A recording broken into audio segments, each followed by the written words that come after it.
You have a job, you earn money, your bills get paid. From the outside, your life looks stable. So why do you still feel unsafe? Not worried, not panicked. Unsafe. Like everything depends on you never slipping.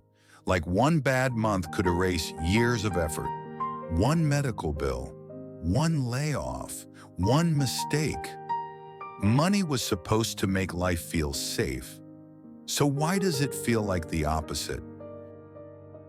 This channel is a space for thoughtful conversations about life, money, and long-term thinking. We do not chase shortcuts or quick motivation here.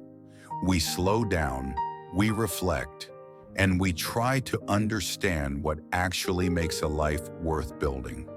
Today, I want to talk about the story of why money was supposed to make life feel safe, but somehow it ended up making so many people feel stuck and unsure. Not because they failed, not because they did something wrong, but because of how modern life connects money to security. This is what confuses people.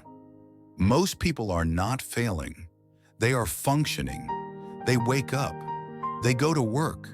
They do what responsible adults are supposed to do. But beneath all of that, there is a quiet pressure that never turns off. It's not the fear of being broke tomorrow. It's the fear that your life is built on something thin, fragile, conditional.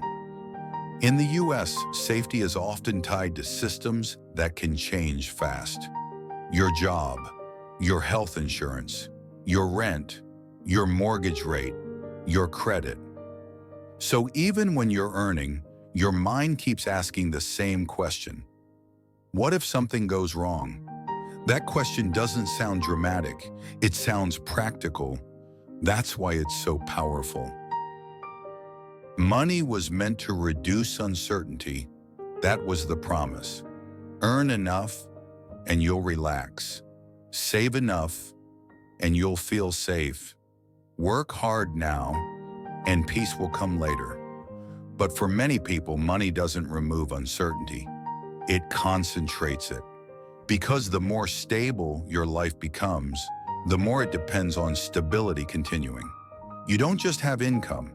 You have commitments, fixed costs, obligations, a lifestyle that looks normal but is expensive to maintain. Slowly, money stops being a tool. It becomes something you defend. Not because you're greedy, because you're afraid. Afraid of losing what your money is holding up. This is why earning more doesn't always bring peace. It brings pressure, responsibility, the fear of loss, not freedom. This is where the feeling of being stuck begins. Not because people have no options, but because every option feels too expensive. You could change jobs, but what about insurance? You could take a risk, but what if it takes longer than planned? You could slow down, but what if one slow month becomes two? So you stay. Not because you love your life, but because leaving feels dangerous. Here's the part most people don't say out loud. A steady paycheck can still feel like a cage when it's attached to fear. That paycheck doesn't just pay your bills, it pays your permission to exist. So losing it doesn't feel like less money. It feels like losing the ground under your feet. There is a trade nobody writes down. You don't just trade time for money, you trade peace of mind for predictability. At first, predictability feels like relief. Routine feels like order. Consistency feels like being grown up. But over time, something changes. Life becomes about not messing up. You stop asking, what do I want? And start asking, what can I risk? You stop choosing your life. You start maintaining it. And maintenance has a cost. Your inner world gets quieter, not peaceful, muted. Days blur, weeks compress. You get things done, but you rarely feel present. You're not lazy. You're exhausted from carrying invisible calculations all day. If I spend this, will I regret it? If I rest, will I fall behind? If I speak up, will it cost me? If I leave, will I survive? That is not budgeting. That is psychological pressure.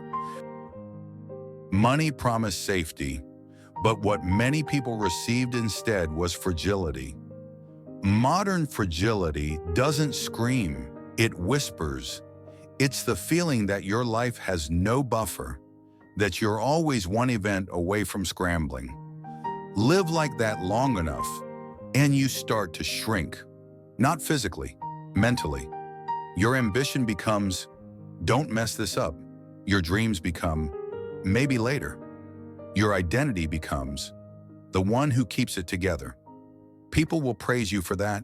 They'll call you responsible, reliable, stable. But inside, you may feel like you're living a life that works, just not for you. Not because it's bad, because it's built on fear. Here's the clearest truth. Money does not decide how happy you are. It decides what choices you're allowed to make without panic. That's why two people earning the same income can live completely different lives. One feels free, the other feels trapped. Not because one is smarter, because one has margin. Margin isn't just savings, it's psychological room. Room to say no, room to pause, room to recover, room to make a mistake without losing everything. Without margin, even good money feels like survival. And survival is not a mindset problem, it's a system problem. This is not a call to quit your job, or reject money, or chase fantasy freedom. It's a quieter question. If money was meant to make life feel safe, but it doesn't, what kind of safety are you actually building? Is it safety or dependence? Is it stability or fear disguised as responsibility? You don't need to answer today, just notice this. When you think about earning more, does it make you breathe easier? Or does it feel like you're just raising the stakes? Sometimes the first step isn't change, it's clarity. And clarity begins when you realize you're not stuck because you're weak. You're stuck because your life has been designed to feel unsafe without constant effort. No advice, no solution, just a mirror. And a question worth carrying with you. If this way of thinking resonates with you, you're welcome to stay, not to find answers quickly, but to think more clearly over time. If this conversation made you pause or see something differently, you can leave a comment and share your perspective. Not to be right, just to be honest. And if you feel this kind of reflection might help someone else, you can share it with them. If you'd like to continue these kinds of conversations about life, money, and long-term thinking, you can subscribe and come back when you're ready. There's no rush here.